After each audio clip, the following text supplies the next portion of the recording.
period. On my black, brown, and indigenous. Gotta holla if you really feeling this. Gotta holla if you really real enough. Other rappers is delirious. Yeah, it's really that serious. Better holla if you really feeling me. I gotta keep it 100, ayy. If you don't like it, then fuck it, ayy. We gonna win in the end, yeah, we gonna live in abundance. I gotta keep it 100, ayy. If you don't like it, then fuck it, ayy. We gonna win in the end, yeah, we gonna. I gotta keep it 100. We gotta stop all the stunting. You know we coming from nothing. Yo, you talking about money, you bluffing. We gotta do something different. We gotta change how we live in. We gotta do better for women. We gotta do better for children. We gotta listen to victims, whether Jewish or Muslim or Christian. It doesn't matter your religion. You gotta stand against the system, or else you just another villain. How you just sitting there chilling? Peace, peace, peace, everyone out there on the Spotify airwaves, out there anywhere where you get your podcasts. Thank you so much for going on this amazing journey with me and everything. Everybody from the music community to the activist community, doctors, lawyers, every single person. The real conversations that we have on here is just so amazing, and we're going to keep that going. I have a very special guest who I am very, very excited to come on the show. I've watched her a few times throughout the year, and she has always had a lot of great positive from mental health, spirituality. It's a lot of stuff, and her guests are just absolutely phenomenal. So without further ado, I want to bring on Keresse. Did I say your name correct? You did. So you get points for that one. Thank you so much. I'm so excited to be here. Thank you so much for coming on and taking out the time to talk to little podcasters like me. I was really just excited when I saw that you had time, and I was like, yes, this is gonna be freaking awesome. No, of course. And so don't say little podcasters like you, because you're making your mark in the world. And I mean, there are so many people in this industry, and it's so competitive. So it's so amazing when you see someone who's like, just doing what they need to do because they love doing it and because they're trying to put their mark on the world. So I think it's great what you're doing, and I'm just grateful for the opportunity. Thank you. Oh, yeah, thank you so much. So you have a great podcast called The Diary of an Empath. Yes. What inspired that name? Yeah, great question. So for me, I've always identified with the term empath. I just didn't always know what it was. And I've always been somebody who is a little bit more emotionally sensitive and really sensitive to the emotions of others. I've always been just like super in tune. I mean, I watch a movie, I cry. I watch a commercial, I cry. If I'm around someone who's feeling a certain emotion, I would feel it. So the name empath is just something that I really identified with. But the term diary of an empath, it's really meant to be the diary of my life. And so the focus of my podcast is really a place to learn, listen, and grow, and to be a better version of yourself. But there's something there for everyone, whether you want to learn more about mental health, whether you want to learn more about your spiritual journey, whether you're interested in just knowledge and health. So I try to implement all of those things that are meaningful for me and that have helped me along the way, and implement guests that are experts in their field as well, because I don't know everything, right? So I want people that are really, really experts within their niche to come on and discuss whatever that topic is. So that's really why I came up with the name, because they're stories and pages from my diary, from my life. Oh, awesome. Yeah, see, that's absolutely dope. That's kind of similar to why I started this podcast about a year to almost 2 years ago. Just being an activist and being pursuing a career in the nonprofit sector briefly, sadly. Hopefully we'll get back to that. And just being a musician, I have just connected with so many people. We just want to bring those awesome people on that just have so much freaking insight and stuff like that. And I can see from one element of your platform, just on the honest and beautiful conversations that we're going to talk about, a few of them, but I also like what I like about your content is how genuine and just how honest you are and educating you are, just when you especially have like these small clips of just talking about something that went on in your life or something that you thought about. It's like very very revealing, and it helps me learn a lot. It helps the person learn a lot more about who they're getting this content from. It feels more welcoming, but it's also brave as well too, because like you're unapologetic, which is a very hard trait, especially in American society. That's like to home. Thank you. Yeah, I appreciate that compliment. No, you're right. I mean, it is, I feel like for me, like as a person, as who I want to be, I don't want to ever change who I am ethically, morally, my belief system. And I always told myself, like, if I go into the public eye in any way, I'm just going to be myself. And I feel like I don't want to come into this space saying, like, okay, I'm the expert and I know everything and you should listen to me, because that's just not reality. Because a lot of these things that I talk about are things that I have personally went through. Yes, I may have a level of knowledge about certain things because of my education, because of, some of the things that I've done. But a lot of the knowledge and advice I give, it comes from a place of like, hey, I've been here too. I don't want you to fuck up. I don't want you to, can I cuss on this show? Sorry. Oh yes, yes you can. I don't want, so, and that's another thing, like, I'm just going to be me. I don't want people to feel like I'm at another level than they are. I'm coming from a place of, I get it. I've been there. I'm human. So this is my knowledge on it. And I'm going to be the big sister and give you some advice. And that's kind of what I strive to do. Have you ever felt like you were always that brave and unapologetic, or was there a life experience that you don't, if it's too much, you don't have to, but was there like a experience that made you feel like, like, fuck it, basically? Yeah, I want to say two things. It's a yes and a no question, because I feel like a big part of my personality has always been very open. I remember being told for a long time by different people that I'm too open or I'm too revealing. And so I always looked at that as something that was wrong with me. Like, I looked at those traits as, there's something wrong with you. You feel too much. You talk too much. You're too open. You share too much with other people, because that's what I was being told, and I look back at that now and I'm like, no, that is a superpower. I just didn't know how to utilize it in the right way. Now, another flip of the coin to that question is like, was there certain things I went through that made me more open? And I would say yes to that too, because, I was in the Marine Corps, and that in itself was an experience. I've been through a lot of like turmoil and a lot of difficult situations in my childhood, had a very turbulent relationship with my mom. My upbringing during my teenage years were so turbulent. And I look back and I'm like, I have a 14-year-old. So I'm like, I could not imagine her doing half of the stuff that I did.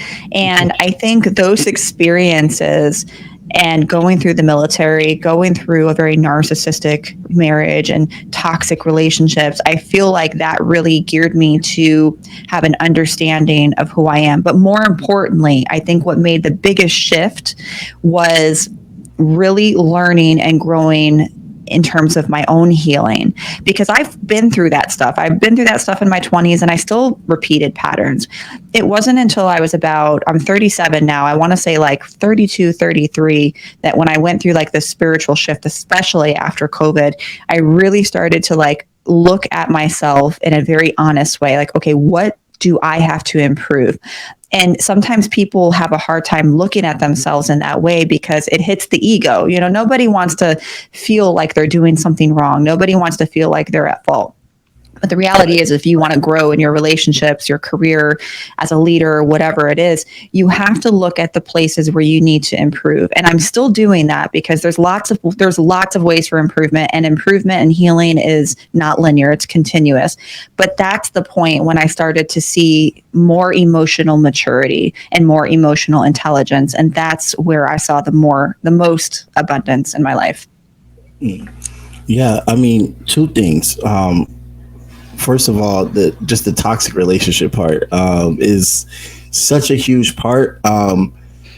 I see it as being a queer man that has dated men and women and non-binary people. It's something that cannot be escaped, and I want people to understand that, because I have heard people say, "Oh, I'm going to go to this side." You can meet a toxic person on whatever side you choose to go to. They come in all races, all genders. Trust me, and toxicity does not discriminate against that.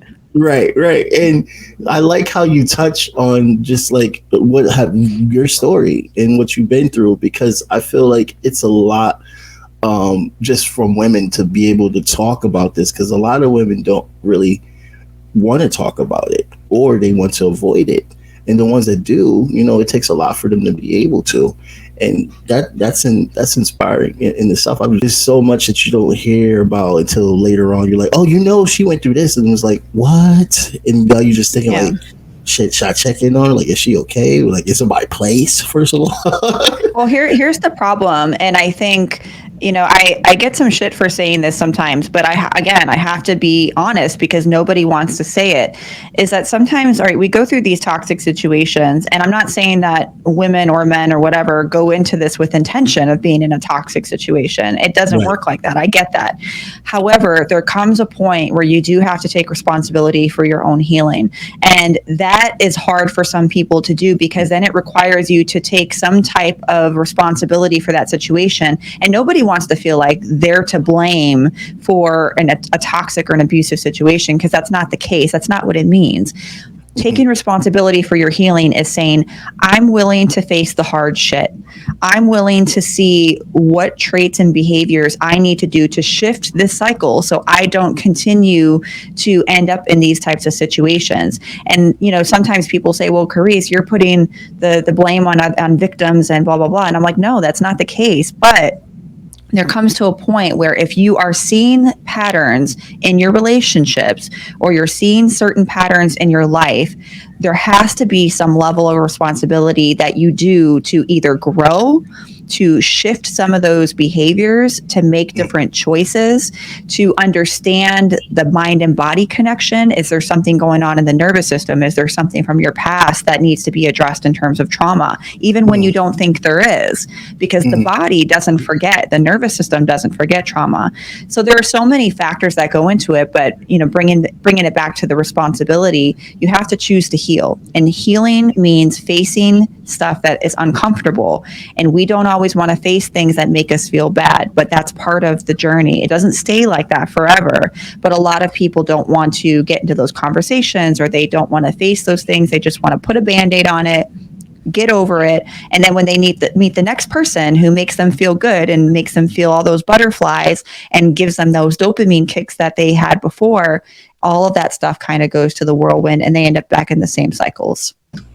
So you're basically, so I can make sure I fully understand what you're talking about. You're basically just talking about, well, the first aspect is self-love in a way as well too. Learning to love yourself.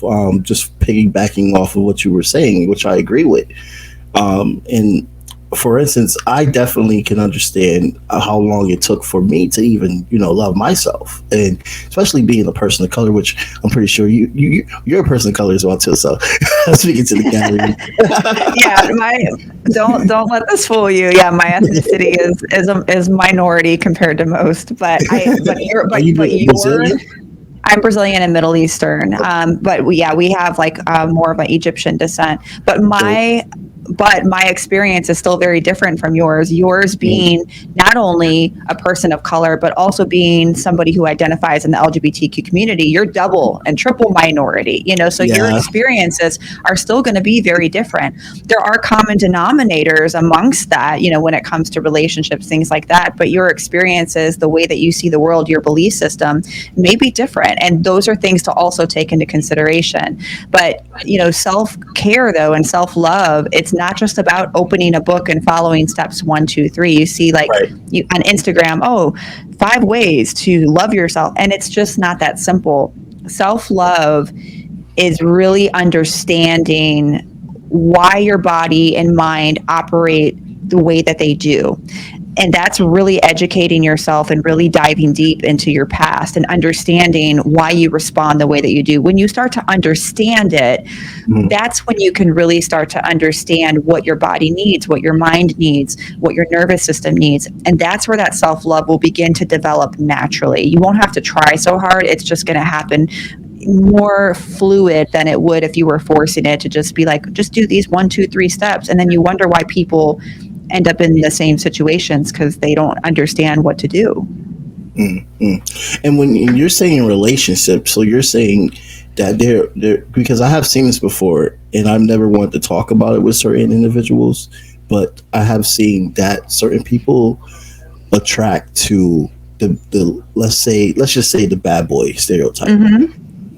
They just love being around the badasses. I have some theories.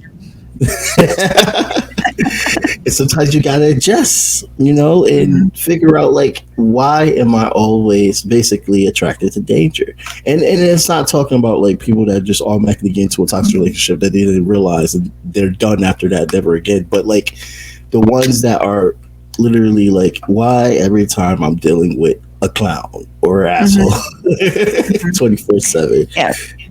You want to hear my theory on this? Yeah. Well, so here's my take on this. And I'm not saying this is 100% of the population, but I do think that there are some correlations in this. So let's look back to childhood. When you have someone who is in a high stress environment, or an environment, let's say there's toxicity in the home, maybe there's constant yelling, maybe mom or dad depends on you for their emotional regulation. And as a kid, you don't know how to do that, right? Maybe there are some dynamics that are off in the home. Maybe mom and dad aren't around, maybe dad's not around. So if your nervous system, which is that system that connects to the brain, and it says, okay, we're going to fight or we're going to run and flee, it's that nervous system that keeps us safe. And that's been with us since the dawn of time. Back when we were in the savannah and we had to look out for prey behind us, it looks different now, but we still have that nervous system that's keeping us safe. Our nervous system is continuously scanning the environment for safety 24/7, and it never shuts off. So if you are a child and you're in a high stress environment, that nervous system is always being activated. And so that nervous system is telling us, are we safe or are we not safe? Constantly scanning the environment. So if you're doing that so often as a child, you may now go into adult relationships doing the same thing.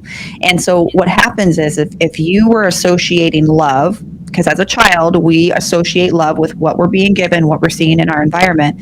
If your nervous system was always being activated as a child, and that's what you associate love with, you may now go into adult relationships associating love with the same feelings that you had as a child with that activated nervous system, those really high highs and those really low lows.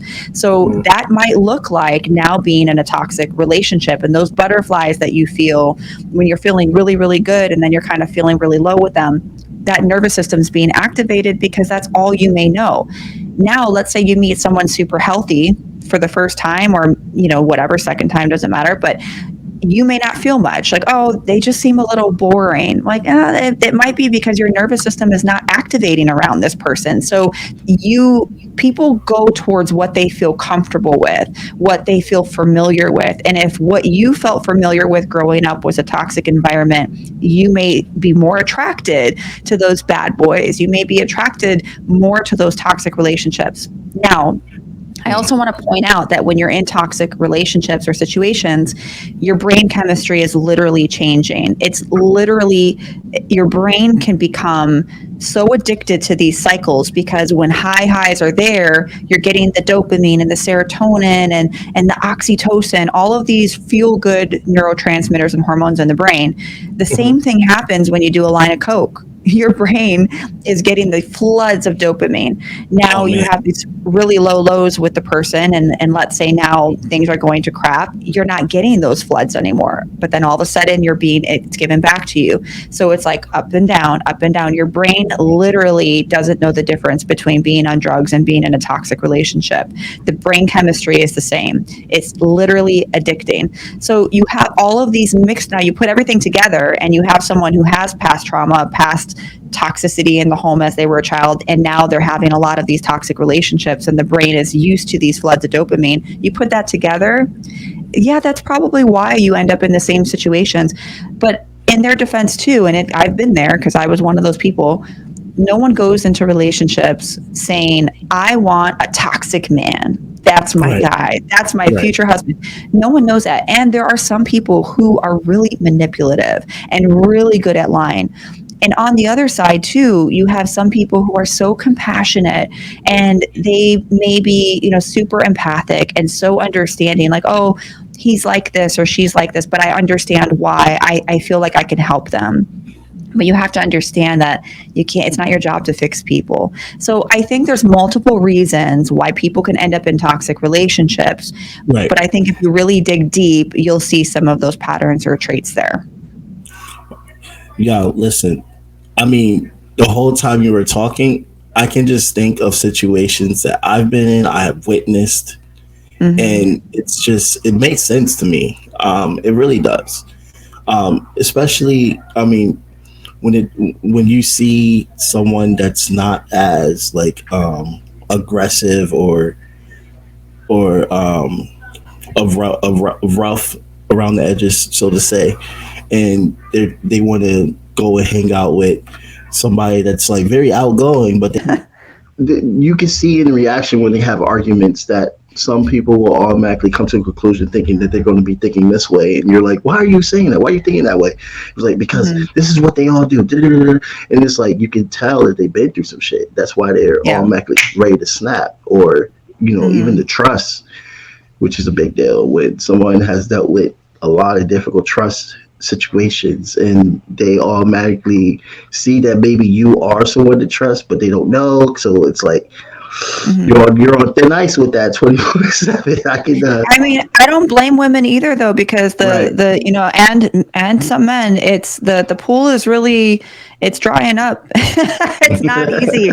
Dating is not easy, and even coming from somebody who, like, my boundaries are super solid, right? I will not, one red flag and I'm not wasting no time, but it's lonelier, and it is. I think too, you just have to get really solid with your boundaries, know what you want, recognize, but then again, you got to be realistic, because, I see some women that are like, nope, I want a 6'2" man. He's got to have a 6-pack. He's got to make X amount of money. And I'm like, okay, if that's the case, you are looking for like a sliver needle in a haystack. And the chances of those men being single is even more slim. So unless you want your eggs to dry up and you're never going to really be able to start a family, you may need to, and okay, I say that lightly because not everybody wants kids, but you need to broaden your horizons. When I say boundaries, I mean I want somebody who is, wants a monogamous relationship. I want somebody who treats me good and respects me. Of course, attraction's got to be there,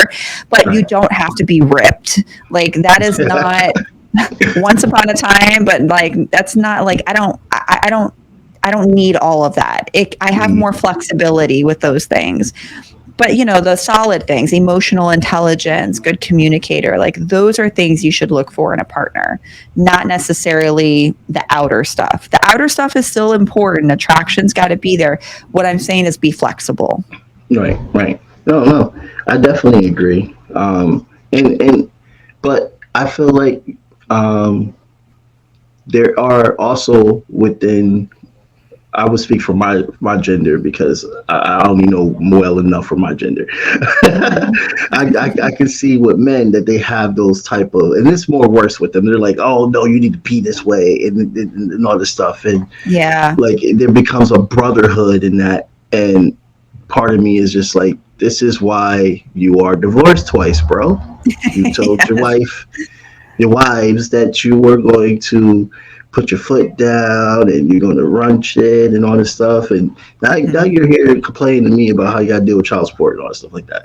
But I don't really know the issue because I wasn't in the home. But judging on how he talks about how he wants a woman to be, maybe this part of the reason why he's miserable. Well, here's the thing, though. Like, there's nothing wrong with having a certain desire as long as you're open and honest with your potential partner. Like, non-monogamy. Like, for example, if you want non-monogamy, that's fine. But you guys have to agree to that. Like, I personally want a monogamous relationship. So if a man comes to me and says, I want non-monogamy, then I'm not your person, but good luck with like there are tons of women out there that are fine with non-monogamy. So I think you just have to be open and honest. It's where the dishonesty comes in and the manipulation. That's the problem that I feel like exists in dating, is that people are not being open and honest, and they're lying, or they're doing things that are more geared towards their own selfishness. And I think that that's where people are getting hurt. And I say everybody should go to therapy. That's my opinion before you date. Yeah, I mean, hey, that's why I always try to bring therapists on this show, because I want, especially in the Black community, like we have to destroy the stigma of thinking that, oh, therapy makes us weak, or we're not actually taking care of things that we're supposed to be taking care of because we're going to a therapist and it's actually embarrassing. No, it's not. No, it's not. Therapy saved my life. It can save yours, you know? Yeah. And we just got to unbreak that spell, especially for minorities, especially because we always just look like, no, you're not working hard enough. You're not putting in the work for yourself. This is why. No. Sometimes you need to talk to somebody. Sometimes you need actual guidance, and maybe you need spiritual guidance. Whatever you need, just to stay afloat. Find it. Well, I think too, and I'm not coming from a place of like, I get it, because, you know, I'm definitely not a minority in that sense. But I will say that there are so many reasons why people think like that.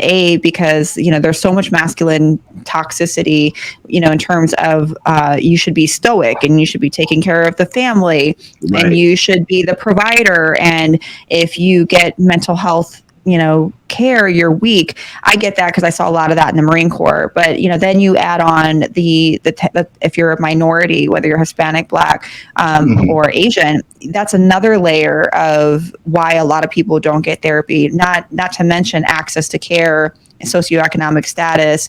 A lot of people who were in a lower socioeconomic status didn't have access to healthcare, access to mental health. And so that generation behind us didn't really grow up having access to that too. So this new generation, this is very new. And I think the only reason why people are becoming more open to it is because you got the Gen Z generation with TikTok and everything else that's saying, no, therapy's cool. Yeah. People are just now starting to open up. And now you can get better help for $100 a month. You know, you couldn't do that before. People like me who are therapists, like who sit down, like they charge like $100 to $200, sometimes more an hour. It is not cheap. So now therapy is becoming more affordable. I think it's changing. We still have work to do, but I'm with you. I feel like, you know, if you can get access to a therapist or some type of spiritual guidance or just something to help you improve, there's really nothing wrong with getting help. I'm going to say this for all the men listening. It is very attractive when a man tells me that he's had therapy or is in therapy. That is not something I run from. That is attractive to me because that tells me that you take your healing and you take your self-care seriously. Yeah. Personally. Yeah. Like straight up, because it helps you so much, like straight up. Seriously. It makes your life better with whoever you get involved with. Yes, facts. And then you start looking at like, oh, see, the old me would have been like, but the new me is like, oh, okay, well. Right. Exactly. And you take things better. So good for you for doing that. That's what I did. That's what I realized with my partner. Like whenever like I look at myself, I'm just like, Jesus, man, like I could have literally started a whole new argument. But I'm choosing a different route. Thank my therapist. Like, Jesus Christ. Good for you. Healthcare is a big issue in this country, and I love how you talk about like how it's changing and stuff like that. And one thing that I loved about you being a veteran and how you spoke about just healthcare for veterans and especially healthcare for women. There was a piece you had where you were talking about your women's intuition, where you were talking about how you were able to save your own life by listening to your body. And because I have friends and people in my life, especially women, who have had stories about just doctors not taking seriously their pain, especially Black women. And like that definitely touched home with me when you were talking about that and sharing what you're going through so heroically. By the way, like I was just like so shocked. I'm like you're just open to do that because a lot of people aren't, but it's more powerful and it's more helpful, honestly.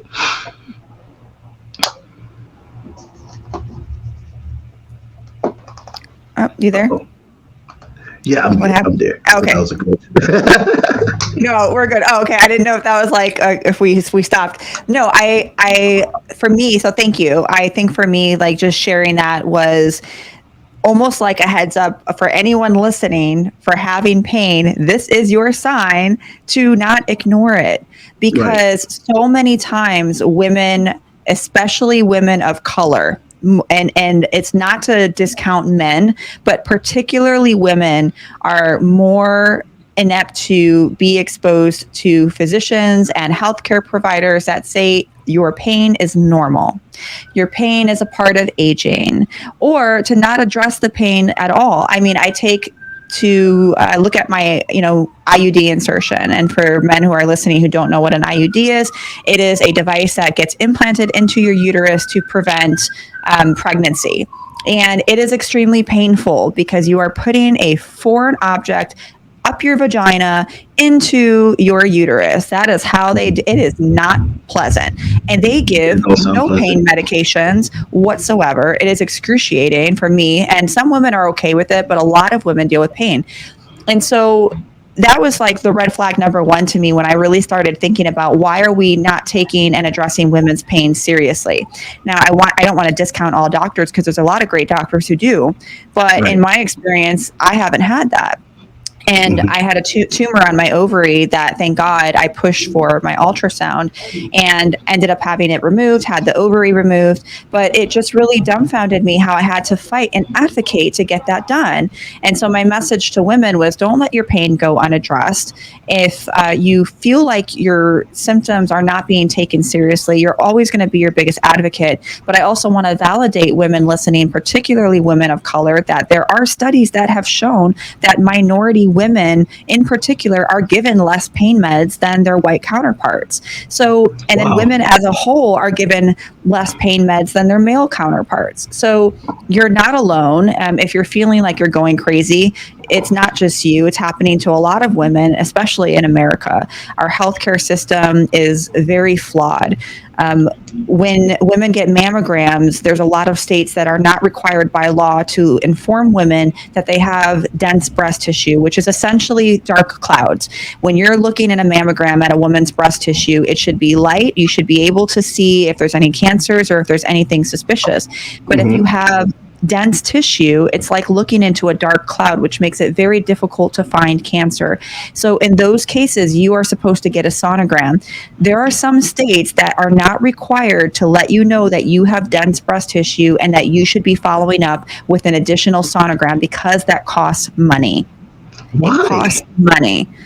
I don't know how some states can get away with it, but now good practice as a doctor, you should be, and I'm hoping that there are doctors that are not doing that are saying, hey, you need to get a follow-up sonogram, you have dense breast tissue.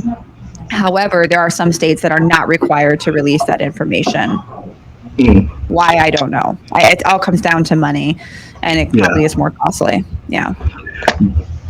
But that's just, I feel like that is just so crucial because it can be like, is your life going to be saved or is it not going to be saved when it goes down it can be the difference between life and death. I mean, for me, my tumor was benign, but that could have turned into cancer later on in life. And I wasn't having too many symptoms. Like my symptoms were subtle. They were pressure in the uterus and I was getting some bloating. Easily could have been written off as like my IUD, or maybe I'm just having some symptoms from that time of the month. But I just knew intuitively, I'm like, something's wrong. So I'm telling you, trust your intuition when it comes to your health care.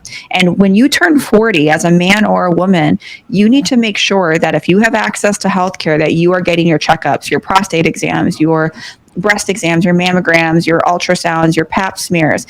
Don't let that stuff go unnoticed, because a lot of things that we deal with that are really life-threatening, if found early enough, could have been prevented. So you have to have, like, I look at it like as a foundation. Your health is the foundation of of your entire life. It's like a pyramid or a building, however you want to look at it. If that foundation isn't solid and it's not like super solid and sturdy, everything that's on top of that foundation, it doesn't matter because it's going to crumble. If your health fails, you're not going to be able to take care of your family. You're not going to be able to go to work. You're not going to be able to pay the bills. You're not going to be able to do the things that you love. Your health is number one. It's holding up everything else in your life. So why aren't you putting that number one? Why are you not prioritizing your health? Why are you not sleeping good? Why are you not eating good? Why aren't you getting exercise? Why aren't you prioritizing it like you were taking care of your child? You have to be number one always. And that is a hard shift for a lot of people. I mean, I struggle with it sometimes, but it was really a wake up call for me that like I really have to prioritize, even just down to the amount of sleep that I get. And even just taking your phone, putting it away and not looking at it as soon as you wake up, not looking at it before you go to bed, little things like that, that's prioritizing your health and your well-being. And you know, when you were talking about that, and also I forgot who you were speaking to. It was the lady that had a makeup industry, and she was originally a musician, which I was like, good for you, girl. Let's go. She's the owner of Savor Beauty. Kim Gia Lee, I think her name is Kim Gia, but she's amazing. She's the owner of Savor Beauty, and one thing she said to me that really stuck out was, treat your skin like the most expensive silk on earth. And in Korean culture, the skincare, it's not just about skin, it's very spiritual. Yeah. And that was an amazing podcast episode. Yeah, and like I was thinking, like when you guys were just talking about just self-care and stuff like that, and just like and then when you were mentioning about getting checked up and stuff, and I was literally judging myself. I was like, Jesus, am I doing the right thing? Because like you get so caught up into your busy day and busy life and stuff, and all this stuff you got to do for people just to help out, and then you it's hard to lose the idea that the momentum. We got to take a break. We got to check things out. We got to make sure we're good. And sometimes it's too late when it gets that way. You're already ready to yell at somebody, or if something happens with stress in the hospital, stuff like that. So it's good to keep that type of message going because people forget and they need to be reminded. Yeah. I mean, I struggle with it. There are appointments that I have been telling myself, I'm like, okay, I got to go to the dentist. I'm overdue. It's little things like that I need to make time for. So I'm not immune to these things. Like I still struggle with these things as well. It's a lot easier said than done. I totally get it, but just one thing at a time, even if it's just writing it down. I find when I write things down and I put things like on a to-do list or a schedule, not only do I sleep better because I don't have to really, focus all my energy on it because it's written down, but I also tend to get more things done if I'm seeing it every day and I'm seeing that list or seeing in my schedule. So treat it like a job, write it down, follow through, even if it's one thing a day. Right. I love how you give those healthy tips, just like how to like treat like a job. You know what I mean? Like it sounds really so simple when you say it like that, but like somebody like me would be like, oh my god, treat like a job. Okay. All right, I'm treating like a job. Right, treat it like a job, And same thing with the people you don't like, treat them like coworkers, just keep it professional, keep it moving. Oh man, you got to do that. You can't let these people give you your energy and stuff like that. And they will if they can. Let me tell you, people will take your energy until you ain't got nothing left. So you have to protect it. Right. And let's segue into that energy part. Okay. How did you feel? Like, I mean, okay, so you talked about the name of the empath. What? Is there a particular style of being an empath, or are there multiple, or or is there just a certain way that shows you that you're an empath, basically? Like, I'm very Well, intrigued. And yeah, let's start with like basic empath 101. hmm But let's first understand why someone can maybe be an empath. So you hmm remember how earlier I was talking about if you're in a stressful situation as a child or chronic stress and right. constantly scanning the environment. Well, sometimes now as we go into adult relationships or now we're navigating life, we may still be scanning the environment for safety. And Right. so empaths are we tend to be very connected with the emotions of others. We tend to pick up on little cues that the average person wouldn't pick up on. Like, I know if someone's texting off. I know when someone's body language is off. Like, I just sense when someone's off, especially if it's someone I'm close to. But I tend to be hmm like that with everyone I'm around. But part of that is because in my childhood, I was constantly looking for safety, and everything that I did was my mom walking in the door hard. Was she pissed off? What did her facial expressions tell me? I knew if this was going to be a good day or if this was going to be a bad day. So for me, I'm now able to scan my environment in the same way as an adult. And I've had so much time to do that because I've had all of these life skills that have taught me how to scan my environment for safety, that I'm picking up on 90% of things that the average person probably would not even think to look at or to pick up on. So hmm part of being an empath can sometimes be past stress or trauma and that nervous system. But I also think that some people are just very naturally empathic or very highly sensitive. And what that can hmm look like is picking up on energy in the room. Sometimes you may feel when vibes are off with someone. Like, you've heard the term bad vibes, like, oh, that person Yeah. just gives me weird vibes, bad vibes. You're picking up on their lower vibration. Vibes are vibrations. Everything around us is energy. We're energy. The way we're talking right now is energy. And so that energy is vibrations. It's measurable. We know this to be true, scientifically proven. And so everyone has a vibration, especially depending on your emotions, your thoughts, what you're transmitting. And if you pick up on someone's lower vibrations, you may feel very off with that. And some people are just more sensitive to it than other people. They know when something's off, they know when something doesn't feel good. And when they're around certain people, they may feel drained, they may absorb energy really easily.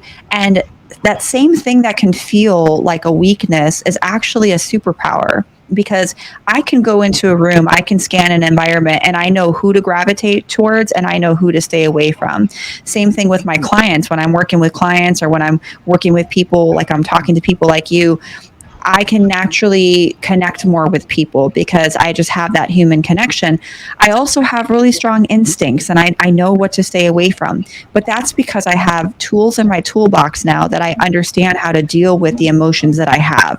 When I didn't have the tools, it felt overwhelming. It felt draining. It felt like a curse. It felt like I was always putting myself in the same situations, and it felt like something was wrong with me. Why am I so fucking sensitive? Why do I cry after 2 weeks of knowing someone and they don't want to see me anymore? I would just feel these impact of emotions. But now, because I understand it more and I have tools in my toolbox and I know what to do when I'm feeling these things or before they get to that point, now I can acknowledge it and be like, yeah, I'm feeling this, but I know it's not me. I'm picking up on this person's emotions, or I'm kind of carrying their sadness from our session. So I can let it go. I can acknowledge it, but I can kind of let it go. I don't hold on to that anger, that frustration. Or maybe I dated somebody for a couple weeks and it didn't work out. Well, it's okay. We just weren't meant to be. Yeah, I may have liked this person, but I really didn't know the person. hmm I was feeling the dopamine and I was feeling the feelings that they were feeling, the excitement.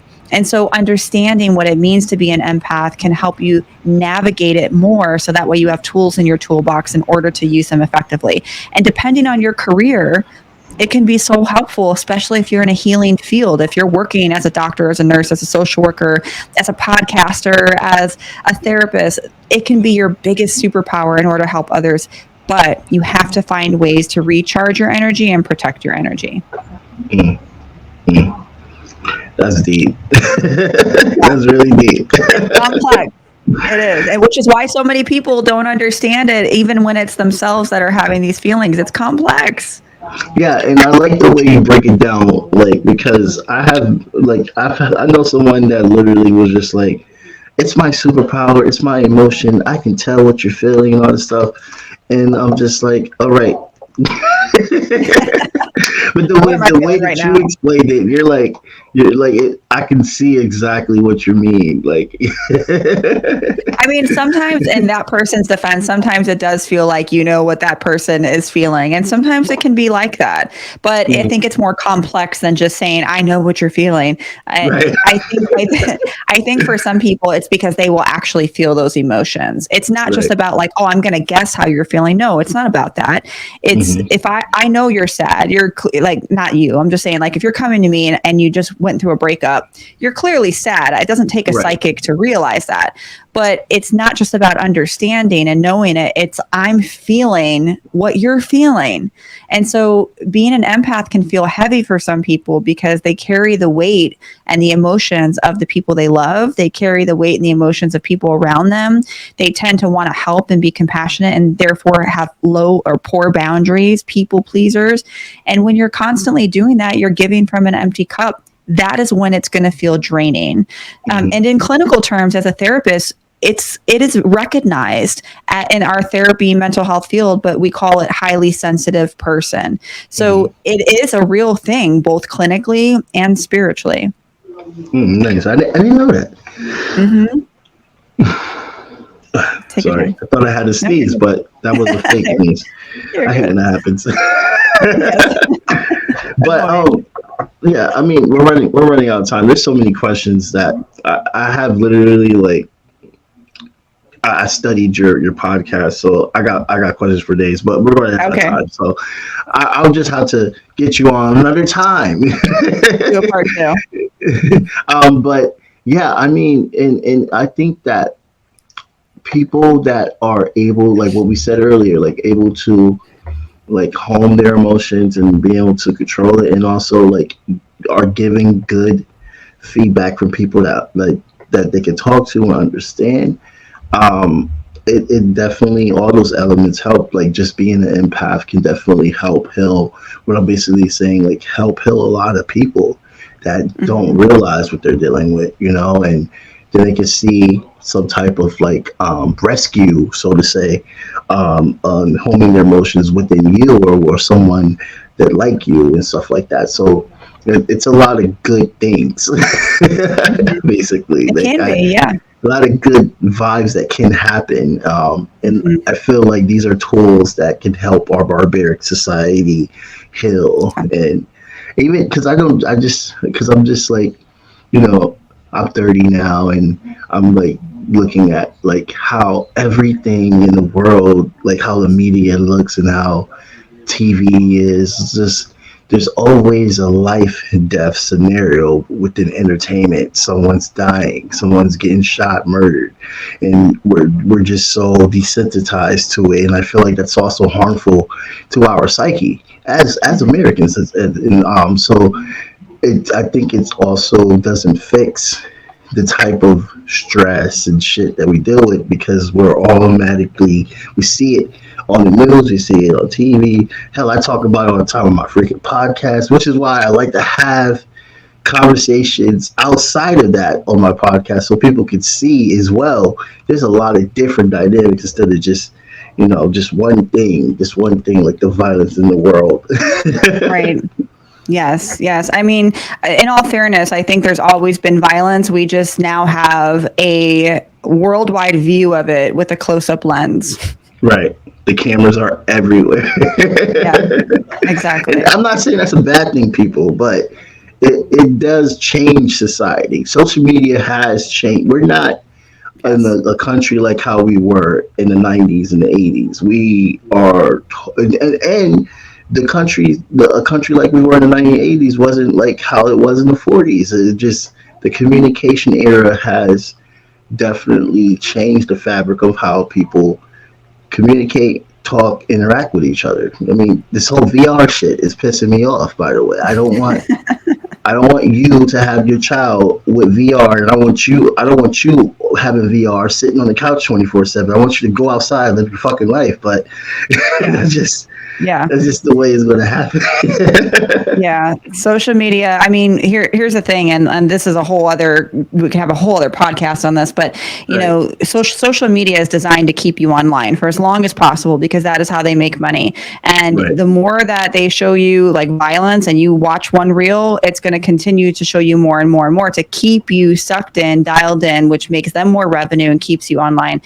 Social media is your library, and you can choose to fill it with junk, or you can choose to fill it with things that are going to help you improve mentally, physically, emotionally, spiritually. So, you know, choose wisely. Get rid of what doesn't fill your cup. If it's not helping you and it's harming you, if it's making you feel anxiety, if it's making you feel not good about yourself, if it's making you question your body image, what you're eating, what you're wearing, how you look, get rid of it. Unfollow the person. That includes me. If you don't like what I have and it doesn't make you feel good, unfollow me. Don't follow people or follow accounts or anything that's going to make you feel anything but joy, happiness, and fulfilled, or learning in some way. But again, if you want to follow a bunch of OnlyFans accounts, do you? But just know you're not going to really have a lot of self-improvement from that, but it's a choice. No.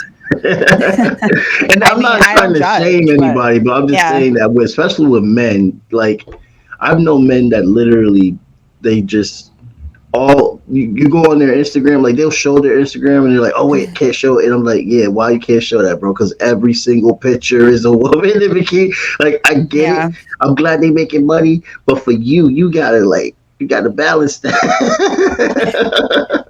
Listen, you know, no judgment. You do you, but you choose what you consume, and what you consume becomes what you learn, and what you learn becomes what you identify with. So it goes a lot deeper than just watching some ass and breasts on Instagram.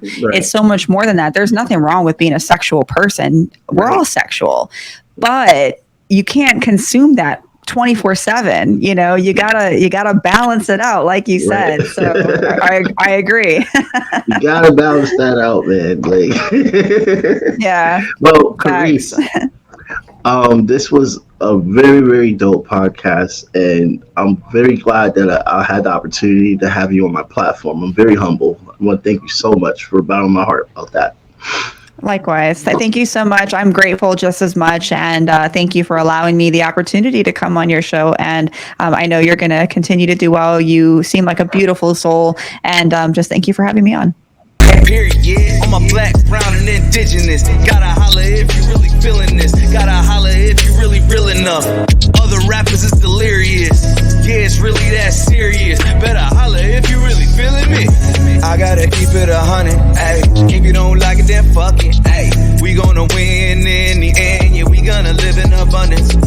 I gotta keep it 100. Ayy, if you don't like it, then fuck it. Ayy, we gonna win in the end. Yeah, we gonna. I gotta keep it 100. We gotta stop all the stunting. You know we coming from nothing. Yo, you talking about money, you bluffing. We gotta do something different. We gotta change how we live in. We gotta do better for women. We gotta do better for children. We gotta listen to victims, whether Jewish or Muslim or Christian. It doesn't matter your religion. You gotta stand against the system, or else you just another villain. How you just sitting there chilling?